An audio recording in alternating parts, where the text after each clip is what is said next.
저는 최근에 집에 있는 짐들과 책들을 정리하는 시간을 보냈습니다. 오래된 것들은 정리해서 버리고 또 다시 새롭게 봐야 하고 사용해야 할 것들은 앞으로 꺼내놓고 그리고 누군가에게 더 필요할 것 같다는 생각이 드는 것들은 한쪽에 모아 두었습니다. 다들 경험이 있으시겠지만 늘 이러한 정리를 할 때면 처음에 우리가 예상했던 것보다 더 많은 시간이 걸리는 것이 다반사입니다. 왜냐하면 물건을 정리하면서 그 속에서 보물과도 같은 추억의 물건들이 많이 나오기 때문입니다. 이번에도 마찬가지였는데요. 제가 이번에 발견한 것은 무엇이었냐면 정말 너무나도 웃긴 거였는데 초등학교 4학년 때의 정교섭이 제출한 방학 숙제를 보게 되었습니다. 이 방학 숙제는 뭐였냐면 가족신문이었습니다. 여러분 가족신문이 뭔지 아시나요? 방학 동안에 가족들과 함께 있었던 일들, 그리고 읽었던 책, 그리고 글짓기 같은 여러 가지들을 다양한 내용들을 모아서 신문으로 만들어내는 숙제였습니다. 제가 초등학교 4학년 때 지은 시가 있는데 여러분 한번 들어보시겠습니까? 제목은 별과 꽃입니다. 별과 꽃. 별과 꽃. 아름다운 별과 꽃. 별은 날아 빛에 희망을 주고 꽃은 예쁘게 자라 땅에 희망을 주네. 별은 하늘에서 꽃은 땅에서 모두 아름다워요. 여러분 이게 지금 제가 초등학교 4학년 때 지은 시입니다. 제가 시 꿈나무였던 것 같습니다. 그리고 그 계절 방학 때 제가 읽은 책은 무엇이었냐면 도스토옙스키의 죄와 벌이였습니다. 대체 제가 무슨 생각으로 이 책을 읽었는지 잘 모르겠습니다. 그런데 제가 뭐라고 써놨냐면 주인공인 그 라스콜리니프에게 살인을 하는 나쁜 주인공이 아니라 착한 주인공으로 다음 책에서는 만나자 이렇게 적어놓았더군요. 그 밖에도 재미있는 내용이 굉장히 많은데 제가 오늘 이 이야기를 하는 이유는 이 가족신문 마지막에 나오는 이 모든 신문을 편집하고 난 저의 후기 때문입니다. 제가 읽어드릴게요. 이번 가족신문을 만들면서 특히 기쁘고 감사한 일들이 많았던 것 같다. 책도 많이 읽어서 책장 위에 책이 수북히 쌓였다. 아빠는 성경을 읽고 쓰신 것이 200장 가까이 되신다. 엄마는 대학원에서 A+를 다 받으셔서 장학금도 받으셨다. 우리 가족 모두 열심히 공부하는 모습이 참 자랑스럽다. 이 마지막이 중요합니다. 정유섭, 너도 더욱 열심히 해라. 내 스스로를 채찍질 해본다. 여러분 이게 지금 초등학교 4학년 때 제가 쓴 글인데 제가 초등학교 4학년 때부터 스스로를 채찍질 하던 사람이었습니다. 제가 그렇게 해서 이렇게 되었습니다. 정말 그럴까요, 여러분? 대체 제가 왜 이런 말을 썼는지는 잘 모르겠지만 만약 그 4학년 때부터 제가 지금까지 계속해서 높은 목표를 정해두고 채찍질을 해보면서 살아왔다면 아마 저는 이 시간 이 자리에 살아있지 못할 것입니다. 금세 지치고 탈진했을 수 있겠죠. 저 스스로의 채찍질보다는 뒤에서 그리고 옆에서 기도와 말씀으로 가르쳐 주시던 부모님이 계셨기 때문에 부모님의 붙들어 주심과 보호하심이 있었기 때문에 여기까지 올 수 있었습니다. 때로는 스스로 채찍질을 하다가 지쳐서 쓰러지고 넘어지면 다시 일으켜 주시는 하나님의 은혜가 제 안에 열정이 되어서 여기까지 올 수 있었겠죠. 결코 저의 스스로의 채찍질 때문이 아니었습니다. 저희 노력과 의지로 가능한 일이 아니라는 것이죠. 오늘 말씀에 등장하는 갈렙을 두고 많은 사람들은 이렇게 이야기를 합니다. 영원한 청년 갈렙. 평생 넘치는 힘과 긍정적인 믿음을 가지고 살아갔던 사람. 나이가 85세였지만 젊을 때 받았던 그 위대한 꿈을 잊지 않고 이 산지를 주소서라고 열정적으로 외치며 살아갔던 사람이라고 이야기를 합니다. 그래서 우리들도 갈렙을 본받아서 큰 비전을 품어야 하고 끝까지 열정적으로 헌신하며 살아가야 한다라고 이야기를 합니다. 맞는 이야기죠. 갈렙을 두고 우리는 그러한 교훈을 얻을 수도 있습니다. 그러나 그렇게만 생각한다면 우리가 얻을 수 있는 하나님이 주시는 은혜의 절반에 불과합니다. 애굽에서 탈출한 이스라엘 백성들이 바란이라고 하는 광야에 이르렀습니다. 지금 약속의 땅인 가나안이 눈앞에 있는데 모세는 이 순간에 이스라엘의 지휘관에 해당하는 12명들을 뽑아서 가나안의 정탐꾼으로 삼습니다. 이 정탐꾼의 역할은 가나안 땅을 들어가서 그 땅이 좋은지 나쁜지, 그 땅의 거민들이 강한지 약한지를 정탐하고 돌아오는 일입니다. 오늘 말씀의 갈렙은 12명의 정탐꾼 가운데 하나였습니다. 이 12명의 정탐꾼들은 네게브를 거쳐서 헤브론에 들어가 그 땅을 정탐하고 그 땅에 있는 과실을 가지고 이스라엘 백성들에게 다시 돌아옵니다. 그리고 우리가 잘 알다시피 이 12명 가운데 10명의 정탐꾼은 백성들에게 이렇게 보고를 하지요. 여러분, 이것을 보십시오. 하나님이 우리에게 약속하신 땅은 정말로 젖과 꿀이 흐르는 너무나 비옥한 땅입니다. 그런데 이곳에는 이미 크고 강한 아낙 사람들이 거주하고 있습니다. 그들의 성읍은 너무나 견고하여 우리는 그들 앞에 메뚜기에 불과합니다. 우리는 그 땅을 정복할 수 없습니다. 애굽으로 돌아갑시다. 이 부정적인 말을 들은 이스라엘 백성들은 동요를 하고 하나님과 모세를 죽이고자 합니다. 하지만 두 명의 정탐꾼이었던 갈렙과 여호수아는 다른 고백을 하죠. 믿음의 말을 합니다. 여러분, 우리가 가게 될 땅은 심히 아름다운 땅입니다. 비록 그곳 가운데 대적들이 있을지라도 하나님이 우리를 기뻐하시면 그 땅으로 인도하여 주실 것이고 반드시 우리에게 주실 겁니다. 하나님이 우리와 함께 하시니 두려워하지 마십시오. 하지만 이미 이 10명의 말에 그 마음이 간담이 녹아져 버린 이스라엘 백성들은 갈렙과 여호수아마저 죽이고자 합니다. 그러자 하나님은 끝도 없이 원망하고 불평하고 불신하는 이스라엘 백성들이 40년 동안을 광야 방황을 하게 하십니다. 그리고 수많은 이스라엘 백성들은 다 죽고 갈렙과 여호수아만이 그 약속의 땅에 들어갈 것이라고 말씀을 하시죠. 이렇게 긴 광야 생활이 끝나고 지금 오늘의 말씀은 45년이 흐른 뒤의 이야기입니다. 드디어 갈렙과 여호수아가 그 약속의 땅에 들어갔습니다. 그리고 가나안 땅의 많은 지역들을 정복했죠. 그리고 이제 그 땅을 12지파에게 분배하는 일을 진행 중에 있습니다. 여러분, 땅을 정복하는 것도 굉장히 힘든 일이지만 땅을 분배하는 것도 아주 예민한 일입니다. 그런데 오늘 갈렙은 자신이 정탐했던 바로 그 땅을, 그 헤브론을 여호수아에게 그리고 하나님에게 요구합니다. 10명의 정탐꾼들이 들어가서 낙심했던, 그것을 바라보고 낙심했던 그 헤브론을 하나님께 달라고 한다는 겁니다. 45년 동안 갈렙이 들어가지 못한 그 땅, 내가 반드시 그 땅을 들어가겠노라고 45년 동안 그가 칼을 갈고 있었던 것일까요? 45년 동안 스스로를 채찍질해가며 그 땅을 마음에 품고 있었던 걸까요? 아닙니다. 갈렙에게 그 땅을 주시겠다고 말씀하신 하나님의 말씀, 그 약속이 도리어 갈렙을 붙들고 있었던 것입니다. 그래서 오늘 우리가 읽은 이 10절에 나오는 갈렙의 고백을 봐도 하나님의 말씀하신 대로, 하나님께서 말씀하신 대로 나는 생존할 수 있었습니다 라고 말하고 있고, 12절의 말씀에서도 하나님의 말씀대로 나는 그 땅을 얻을 수 있다고 말합니다. 여러분, 갈렙이 하나님을 붙들고 있지 않았습니다. 하나님의 말씀이, 그리고 하나님의 언약이 갈렙을 붙들고 계셨습니다.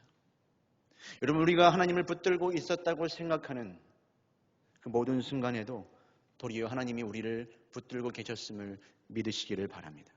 하나님의 말씀과 하나님의 약속과 하나님의 언약이 여러분들을 붙들고 계십니다. 아주 길게 매달린 끈이 있다고 생각을 한번 해보겠습니다. 이 긴 끈에 우리가 매달려 있어야 합니다. 과연 우리가 우리의 몸무게를 얼마나 견디고 버틸 수 있을까요? 10분? 건장하고 힘이 좋은 사람도 30분을 넘기기가 어렵습니다. 하지만 반대로 그 끈이 우리를 묶고 메어준다면 우리는 얼마든지 견딜 수 있는 것이죠. 하나님과의 관계도, 그리고 우리의 이 신앙생활이라는 것도 마찬가지인 것 같습니다.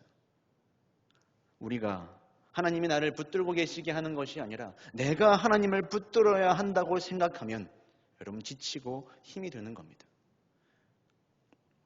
그렇게 우리의 믿음과 우리의 신앙에 자기 자신이 들어가기 시작할 때 우리는 깊은 수렁에 잠기게 됩니다. 내가 무엇을 해야 하고 내가 어디를 가야 하고 내가 어떤 사람이 되어야 한다는 생각에서 나오는 어떠한 사역과 어떠한 헌신도 우리를 오래 그 일을 지속하게 하지 못합니다. 그래서 많은 열정 있게 어느 순간에는 하나님을 따랐던 신앙인들이 어느 순간 갑자기 영혼의 실증과 무기력을 경험하게도 되는 겁니다. 여러분, 인간관계와 부부관계에서만 권태가 있는 것이 아닙니다. 하나님과의 관계, 신앙생활에도 권태가 있을 수 있습니다. 신앙생활에서도 내 마음에 하나님을 향한 열렬함을 잃어버린 상태인 권태와 영적인 침체인 무기력이 있다는 겁니다. 그리고 그것은 우리의 영혼의 어떠한 것에도 반응하지 않는 실증과 육신의 게으름으로 연결이 됩니다. 바울은 이런 얘기를 했습니다. 빌립보서 3장 12절에 이런 이야기를 해요. 내가 이미 얻었다 함도 아니요 온전히 이루었다 함도 아니라 오직 내가 그리스도 예수께 잡힌 바 된 그것을 잡으려고 쫓아가노라. 여러분, 바울의 이 고백처럼 내가 이미 예수께 잡힌 바 된 것이 먼저입니다. 내가 예수께 잡힌 바 된 것이 먼저예요. 예수가 우리를 붙잡아 주시고 계시기에 우리도 이제 그분을 쫓아갈 수 있게 되는 겁니다. 그런데 예수께 잡히지는 않고 예수께 잡힌 줄도 모르고 잡힐 생각도 하지 않으면서 내 뜻대로 그분을 잡으려고 하니 자꾸만 우리는 지치게 되는 거죠. 게다가 어느 순간에는 마치 내가 하나님을 다 알고 있다라고 착각을 하기도 합니다. 결코 알 수도 없고 결코 볼 수도 없는 하나님을 다 내가 알아버렸다라고 하는 그 생각은 하나님을 향한 어떠한 흥미도 없음을, 그리고 하나님을 향해서 아무 일도 하고 싶어 하지 않는 마음을 우리 안에 만들어냅니다. 나아가서 이러한 실증은 하나님을 찬양하는 예배에도, 하나님의 말씀을 듣는 그 귀한 시간에도 어떠한 감흥도 느끼지 못하게 만듭니다. 그리고 최종적으로는 하나님을 향한 반감에 이르게 됩니다. 이러한 신앙적인 위험으로부터 안전한 사람은 아무도 없습니다.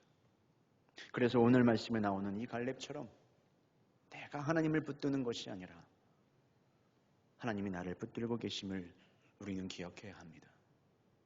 내가 하나님을 붙잡으려고 애쓰는 것이 아니라 하나님이 나를 붙들어 주시도록 해야 합니다. 그리고 그 안에서 진정한 자유를 누려야 하는 것이죠. 그렇다면 여러분, 반대로 이 하나님의 약속과 말씀에 붙들린 사람에게는 어떠한 유익이 있을까요? 오늘 이 갈렙의 말씀을 통해 살펴보면 첫 번째로는 그러한 사람에게는 무엇이 없냐? 시기와 질투가 없습니다. 사실 갈렙과 여호수아 이 둘은 같은 믿음의 정탐꾼이었습니다. 동일한 믿음의 고백을 했죠. 그런데 광야 생활을 지나면서 정복 전쟁을 치르면서 여호수아는 모세의 뒤를 잇는 이스라엘의 최고의 지도자가 되는데 갈렙은 여전히 한 지파의 지휘관으로 남아 있습니다. 똑같이 믿음의 고백을 했습니다. 똑같이 하나님을 신뢰했어요. 그런데 왜 여호수아만 세워주시는지 갈렙의 입장에서는 질투가 나고 억울할 수 있죠. 그런데 갈렙은 그렇지 않습니다. 그런 모습이 나오지 않습니다. 왜냐하면 여호수아를 바라본 게 아니라 하나님이 자신에게 주신 그 말씀과 약속에, 그 비전에 갈렙은 붙들어 있었기 때문입니다. 여러분, 우리가 다른 사람을 바라보며 질투하고 그들이 잘 되는 것을 보며 좌절하는 이유는 하나님이 나에게 주신 그 말씀과 비전이 불확실하기 때문입니다. 그 사람이 잘 나가서가 아닌 거죠. 내가 하나님의 말씀과 비전에 매어져 있지 않기 때문입니다. 내가 하나님의 말씀에 붙들려 있고 하나님이 나에게 주신 그 언약이 분명하다면 우리는 비교하고 질투할 이유가 없습니다. 하나님은 우리를 분명히 약속의 땅으로 인도하여 주실 것이기 때문이죠. 여호수아의 길과 갈렙의 길은 다른 겁니다. 두 번째로 어떤 유익이 있는가? 불평이 없습니다. 갈렙은 믿음으로 그 약속의 땅을 취할 것을 외쳤습니다. 그런데 그렇게 하지 않았던 다른 백성들과 마찬가지로 뭘 합니까? 40년의 광야 생활을 보냅니다. 이것도 참 억울한 일이죠. 나는 분명히 믿음의 고백을 했는데 40년 다 지나고 그 마지막에만 하나님이 나를 쓱 그 약속의 땅에 넣어주시면 좋을 것 같은데 그 왜 방황의 시간을 함께 해야 하는가? 하지만 갈렙은 그 광야 생활로 인해서도 불평하지 않고 후회를 하지 않습니다. 여호수아와 함께 백성들을 잘 인도하며 그 시간을 인내하죠. 하나님의 말씀과 비전이 자신의 삶 가운데 분명히 성취될 것을 알았기 때문입니다. 그렇게 하나님의 말씀과 언약에 평생을 붙들려 있던 갈렙은 그 인생 마지막에도 그 오랜 시간이 흐르고 나서도 여전히 하나님의 약속을 기억하고 있는 겁니다. 그것이 우리 12절부터 13절까지의 말씀인데 우리 12절부터 13절까지의 말씀을 같이 읽어보겠습니다. 그날에 여호와께서 말씀하신 이 산지를 지금 내게 주소서. 당신도 그날에 들으셨거니와 그곳에는 아낙 사람이 있고 그 성읍들은 크고 견고할지라도 여호와께서 나와 함께 하시면 내가 여호와께서 말씀하신 대로 그들을 쫓아내리이다 하니 여호수아가 여분네의 아들 갈렙을 위하여 축복하고 헤브론을 그에게 주어 기업으로 삼게 하매. 여러분, 지금 갈렙이 하나님께 달라고 하던 그 땅은 헤브론이었습니다. 12절에 이 산지를 지금 내게 주소서라는 말처럼 이 헤브론은 높은 산지였습니다. 해발 900m가 넘는 고지대에 있는 난공불락의 요새였습니다. 그리고 지금 이 헤브론에는 이미 그 땅을 차지하고 있는 족속들도 있었습니다. 그들은 아낙 자손으로 네피림의 후손이고 가나안의 최고의 전사들이었습니다. 40년 전에 그 두려움의 소문만으로도 모든 이스라엘 백성들을 주저앉게 만들었던 강한 사람들이었죠. 갈렙이 제정신이었다면 결코 그 헤브론을 기업으로 달라고 그리고 내가 그 땅을 정복하겠다고 말해서는 안 됩니다. 그곳은 비옥한 땅도 아닌 산지였고 강한 대적들도 있었습니다. 게다가 갈렙에게는 어떤 좋은 땅도 먼저 선점할 수 있는 권리마저 있었습니다. 그런데 갈렙은 헤브론을 선택합니다. 단순히 이전에 정복하지 못했던 것이 억울하고 도전 정신이 남들보다 투철한 탓이 아닙니다. 헤브론은 이 당시로부터 600년 전에 하나님이 아브라함에게 처음으로 주신 땅입니다. 하나님이 아브라함의 제사를 처음으로 받으셨던 곳이기도 합니다. 천사와 함께 하나님이 아브라함을 만나주신 기름 부음이 있는 곳입니다. 아브라함이 묻혔고 사라가 묻혔고 이삭이 묻혔고 레아와 야곱과 같은 많은 믿음의 사람들이 잠든 곳이기도 하죠. 그렇게 헤브론은 하나님의 기름 부음이 있는 곳이고 믿음의 진원지이고 예배의 자리이고 축복의 통로였습니다. 그래서 갈렙은 그 앞에 어떠한 장벽이 놓여 있을지라도 그것이 어떠한 대가의 지불을 요구해도 헤브론을 선택한 것입니다.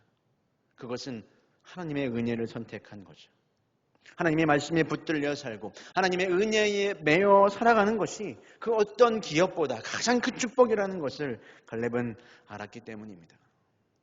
여러분, 하나님의 은혜가 있는 곳이 우리의 선택이 되기를 원합니다.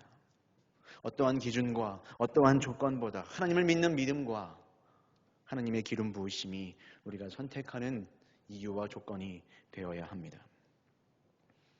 여러분, 갈렙은 이 오늘 말씀 6절을 보면 그니스 사람 여분네의 아들이라고 말하고 있습니다. 그니스 사람 여분네의 아들. 여러 가지 견해가 있지만 창세기 15장의 말씀을 따르면 그니스 족속은 가나안의 족속 가운데 하나였습니다. 놀랍게도 갈렙은 본래 이스라엘 백성이 아니라 이방인이었습니다. 하나님의 백성이 될 자격이 없는 사람이었다는 뜻입니다. 그러나 하나님의 은혜로 이스라엘 백성 중 하나가 되었고 하나님의 언약이 이방인이었던 갈렙도 메어주셨습니다. 우리도 마찬가지죠. 하나님의 은혜로 거룩한 자녀가 되었습니다. 자격 없는 우리를 하나님의 귀한 백성 삼아주셨습니다. 그리고 그 날개 아래 보호해 주시지요. 그렇기에 우리도 갈렙처럼 평생 동안 하나님께 매어서 그분만을 온전히 쫓아가는 삶을 살아가야 합니다. 하나님의 약속의 말씀과 하나님의 은혜가 우리를 단단히 메워주셔서 정말로 변질되지 않는 끝까지 충성된 종으로 우리 모두 남게 되기를 소망합니다. 그래서 이 산지를 내게 주셔서 이 산지를 내가 얻고 싶습니다라고 하는 악에 바치는 외침이 아니라 그곳이 아무리 두려운 곳이라도 그곳이 어떠한 대가의 지불이 있는 곳이라도 은혜가 있는 자리면 제가 기꺼이 주님 그 자리로 가겠습니다라고 하는 은혜의 굶주린 고백을 우리가 하게 될 수 있기를 원합니다. 오늘 말씀을 기점으로요, 여러분. 이전까지는 여호수아와 에브라임 지파에게 주목되어 있던 이 이스라엘의 영적인 흐름이 갈렙과 유다 지파에게로 넘어가게 됩니다.